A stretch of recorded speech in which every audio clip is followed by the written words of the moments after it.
एक आम इंसान हो या स्टूडेंट हो, जितना भी मेहनत करे, जितना भी हार्डवर्क करे, पूरा कोशिश करे, अपना 100% दे और पूरा एफर्ट लगाने के बाद भी आज कुछ 100 करोड़ लोग उसके ऊपर टैग लगा देते हैं कि तुमने कोशिश नहीं किया। हेलो दोस्तों, मेरा नाम है मोहम्मद परवेज, आपका स्वागत है हमारे चैनल पे। मैं बहुत सारे पॉडकास्ट और वीडियो देखता हूँ, उसमें हमें ही ये बताया जाता है कि अगर आज हम सक्सेस नहीं हो पाए या हमने आज गरीबी रेखा में अपनी जिंदगी गुजार रहे हैं तो यहाँ हम ही गलत हैं। हमने कोई गोल सेट नहीं किया, हमने कोई लक्ष्य नहीं बनाया, हम उस लायक नहीं थे, हमें ही जिम्मेदार बना दिया गया है।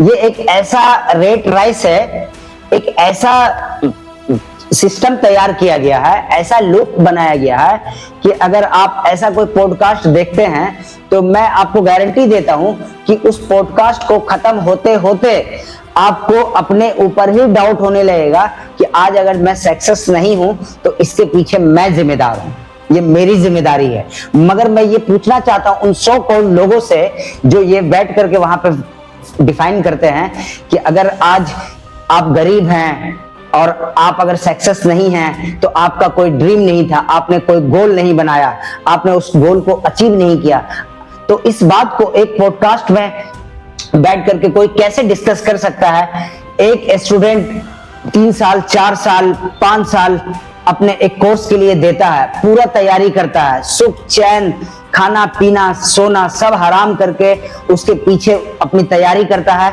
और फिर एक समय आता है जब वो उस अपने अंदर के टैलेंट को आइडेंटिफाई करेगा कि क्या मैंने जो स्ट्रगल किया इतने साल उसमें क्या आज मेरा रिजल्ट आने वाला, क्या मैं सही हूं कि नहीं हूं।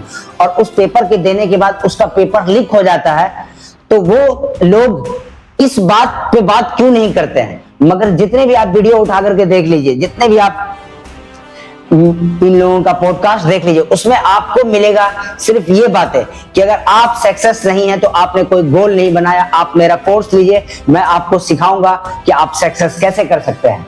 अगर आप कामयाब नहीं हैं, अगर आप गरीब इंसान हैं तो ये जिम्मेदारी सिर्फ और सिर्फ आपकी है। मैं मानता हूं इस बात को, 60% मैं समझता हूं कि वो लोग भी सही हैं, आपको ट्रिगर कर रहे हैं ताकि आपके अंदर एक पैशन क्रिएट हो, आप अपने पैशन को आइडेंटिफाई करें और उसके पीछे अपना एफर्ट लगाएं। मगर उसके बारे में बात नहीं होता है।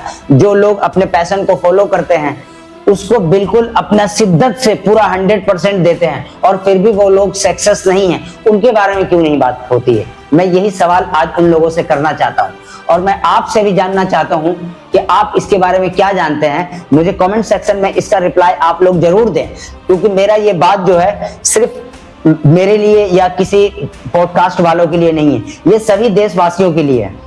क्योंकि उनके बारे में मैं समझता हूं कि ठीक है, मैंने गोल नहीं बनाया, मैं 1 BHK में रह रहा हूं, मैंने कभी सोचा भी नहीं कि मैं कभी जीवन में 4 BHK अफोर्ड कर सकता हूं। मेरी गलती है, मैं एक्सेप्ट करता हूं इस चीज को। मगर वो लोग जो सालों साल तैयारी करते हैं, डॉक्टर की, IPS की, इंजीनियरिंग की, सालों साल तैयारी करते हैं, उनका पेपर लीक हो जाता है और उनके सही होने के बाद भी उनको कभी कभी इंटरव्यू में रिजेक्ट कर दिया जाता है, तो उनका क्या? उसके बारे में आप क्यों नहीं बोलते? मैं किसी को गलत या अपने आप को सही साबित करने यहां नहीं बैठा हूं, क्योंकि मैं एक चीज जानता हूं कि अगर आपके अंदर कोई भी फेलियर है, अगर आप उसको एक्सेप्ट कर लेते हैं तो आपको लोगों को फेस करने का कॉन्फिडेंट डबल हो जाता है। इस चीज को मैं मानता हूं और बहुत अच्छी तरीके से जानता हूं, क्योंकि मैंने इस फेयर को तोड़ के मैं आगे निकला हूं। मैं रोड पे घड़ी बेचता हूं, तो जब मैंने इसका स्टार्टिंग किया था तो मुझे डाउट था कि लोग क्या कहेंगे, डर था। मगर मैंने इस चीज को तोड़ा कि मुझे लोगों से क्या फर्क पड़ता, मुझे अपना परिवार खुद चलाना है, मुझे अपनी जिम्मेदारी खुद उठानी है। मैं अपनी बात तो कर ही नहीं रहा हूं और मैं उनकी भी बात नहीं कर रहा हूं जिनके लाइफ में कोई गोल नहीं है, उन्होंने अच्छे अचीवमेंट या अच्छा सक्सेस उन्होंने अचीव नहीं किया। मैं उनकी भी बात नहीं कर रहा हूं, मैं सिर्फ उनकी बात कर रहा हूं कि जो लोग अपने गोल के प्रति बिल्कुल पूरा एफर्ट लगाया, पूरा 100% दिया, रातों की नींद चैन सब त्याग करके उसके पीछे पड़े रहे, और जब समय आया तो उनका पेपर लीक हो गया। इसमें उनकी गलती कहाँ है? इसके बारे में आप लोग बात नहीं करते हैं।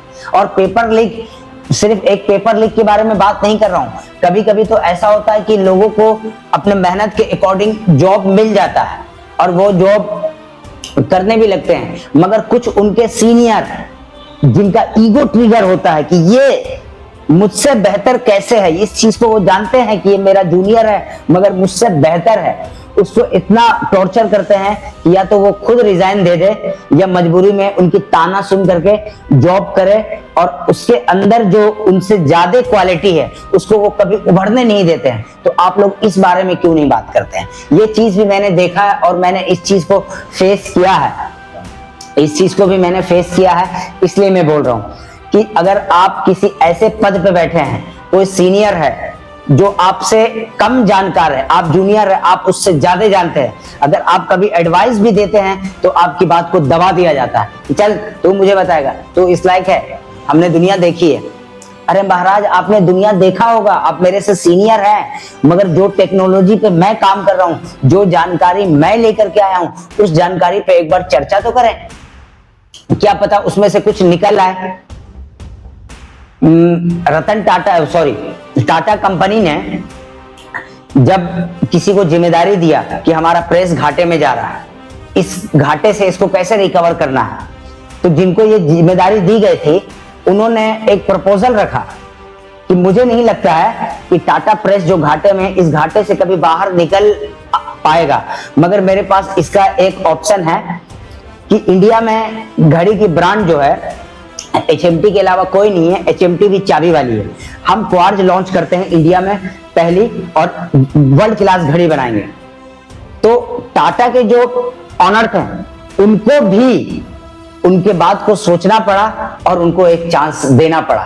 तो हमें जब इतनी बड़े हस्ती, जब से टाटा इतने बड़े हस्ती जब एक मौका दे सकते हैं अपने एक जूनियर एम्प्लॉय को, जिसके वजह से आज टाटा इतना बड़ा टाइटन कंपनी में बदल गया, तो क्या हम लोग और आप लोग अपने ईगो को साइड करके उनकी बात नहीं सुन सकते हैं, उनकी बात नहीं समझ सकते हैं? और हम बड़े बड़े बातें करते हैं कि तुम्हारे लाइफ में कोई गोल नहीं था इसलिए तुम ये पद डिजर्व नहीं करते हो, तुमने ये नहीं किया इसलिए, नहीं तो वो हो जाता। और एक बात उनके लिए लास्ट मैसेज में दे देता हूं कि हाँ, यह भी जरूरी है कि आपके लाइफ में एक गोल होना चाहिए। अगर आप आज 20,000 रुपए कमा रहे हैं तो आपके पास गोल होना चाहिए कि नेक्स्ट ईयर तक मैं 20 का 40 कैसे कमाने लगूं। कोई पैसिव इनकम का रास्ता आपके पास होना चाहिए। आप लक्ष्य बनाएं। अब आपको ये सोचना पड़ेगा कि आपके बच्चे किस पद पे पहुंचेंगे, उसके लिए आपको अभी से प्लानिंग और सेविंग करनी पड़ेगी। इस बात से मैं सहमत हूं और आप लोग यहां तक बने रहें, इसके लिए मैं आप सभी का दिल से धन्यवाद करता हूं। अगर हमारा वीडियो आप लोगों को अच्छा लगा तो हमारे वीडियो को शेयर करें, लाइक करें, सब्सक्राइब करें और हमें आगे बढ़ने के लिए एक चांस दें। थैंक यू, धन्यवाद।